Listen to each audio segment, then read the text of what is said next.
ഇത് നമ്മുടെ പരിപാടി എന്തോ നിർത്തി ചൂടാനുള്ള പരിപാടിയാണ്.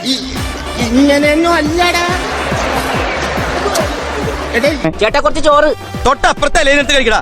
പിടിക്കവനെ എന്നെ ഇന്ന് തിങ്കളാഴ്ച വെള്ളിയാഴ്ച ആവട്ടെ. ഇതാണ് നീ പറഞ്ഞ പേഷ്യന്റ്. കേരളത്തിലെ കാലാവസ്ഥയ്ക്കായി പ്രത്യേകം നിർമ്മിച്ച ഏഷ്യൻ പെയിന്റ്സ് അൾട്ടിമ പ്രൊട്ടക്ട്. കുഴപ്പമുണ്ടോ? ആ രണ്ട് കീടാണുക്കളാണ് ഇരിക്കുന്ന രണ്ടും. നീ എവിടെന്നാണ് വന്ന മരഭൂതമേ? ഇതെന്താടാ ശവപ്പെട്ടി എണീറ്റ് വന്നതാ?